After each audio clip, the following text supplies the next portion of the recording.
we have to get uncomfortable. We have to. I know we talk about it. It's a dilemma that we've been addressing for a long time, right? It's a thing like, man, you got to get uncomfortable, but it's hard for us to get there and do it, for a matter of fact, right? It's just what it is. It's one of those times where we have all these emotions or these feelings just kind of blockade us from actually seeing what it is we desire or we want, right? We fall into the trap of living on our feelings, right? Rather than our decisions and our passions and our why deep down below, right? And this whole thing of run at your fears, which is the first point, is crucial. Man, I love the quote by Will Smith that says, on the other side of fear is beauty, right? It's so profound. It's so profound because what he's saying is when fear comes up, right? So I'm gonna take you through a little science lesson here real quick. So we were created with this survival instincts that help keep us alive, right? So we have these emotions: fear, worry, and anxiety, passion. We have all these great emotions, right? And they're meant to help us. But a lot of times, like back in the day, these survival instincts that we're facing tigers, lions, whatever it may have been, other people now is we're trying to protect ourselves, right? And so that's when fear comes in. Like, for example, I've always been afraid of heights. I'm working my way through that right now, but I've always been afraid of heights. So whenever time I get in front of heights or I see something high on a ledge, this fear comes back up of, man, you get almost trapped, right? And the only way to get through that is to literally run right through and say, I'm just going to face it. I'm going to go get it. And the more and more and more I try it, more and more I press myself into this uncomfortableness. That's where we grow. That's where we break cycles. We break family cycles that have been around forever, right?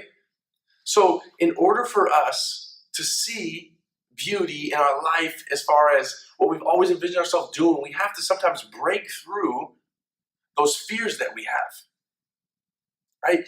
Those things that appear so real, but as soon as we break through, it's like, hey, it wasn't really that bad, right? That's what we have to understand, is that our survival instincts are great for keeping us alive, but so many times they deceive us to keep us in our comfort zones, right? I'm comfortable being here, so then fear comes up and says, hey, stay right where you are because this is unknown territory. But sometimes in unknown territory is where you get to new levels in your life, right? So the only way we grow is when we get uncomfortable, we discover something new. And the only way we stay the same is by staying the same. Right? Never testing the waters, never stepping out, never doing something new, never trying something new, never failing, never being afraid to fail. Right? If we continue to stay in our boat, when we're called to live on the water, then we'll live a life of complacency, unfortunately, and hope deferred. And we'll miss out on all the dreams and the callings that were bestowed upon us, that we've been given, those visions that we had as a kid that we've always wanted to do. But we have to face our fears. They're going to come up at some point, right? We have to get uncomfortable. We have to be so comfortable being uncomfortable. I know it sounds backwards, but that's how it is. We need to put ourselves in uncomfortable places and learn to be comfortable in that. To where now, that uncomfortability we once had no longer exists, right? Second point, which I already discussed, this is the only way we grow. It's the only way we grow. When we learn something new, think about when you're a little kid, right? From ages 0 to 14, right?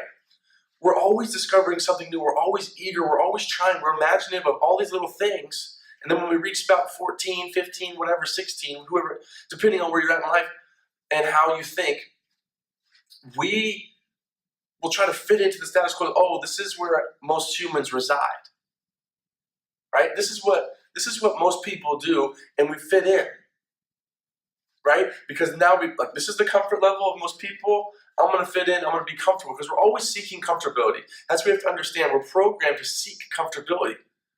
Right? Our survival instincts keep us in a safe place so that we know we're safe. But the problem is, the only way we grow is outside of our comfort zone. That's the only way we grow. So we have to constantly push and press against that survival instinct, against those fears or emotions or feelings in order to achieve what we're after. That's the only way. So we have to get uncomfortable. We have to face fears and understand that's the only way we grow. Right? I want to leave you with a quote that sometimes being uncomfortable is the only way we don't settle.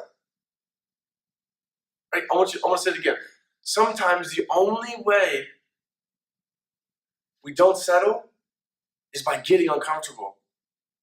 It's so powerful because it's true in every area of life, no matter what you're doing.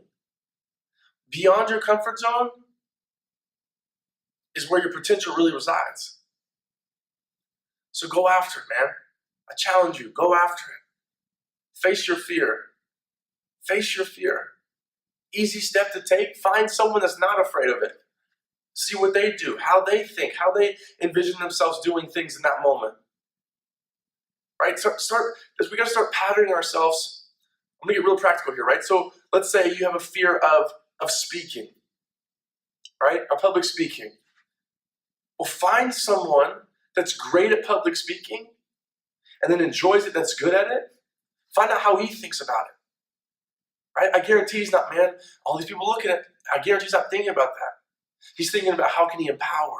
How can he inspire? Right? So get yourself around people that have the patterns that you want to replicate. So that's step one. Get around people that are doing it and find out how they think, how they operate in that level or that capacity.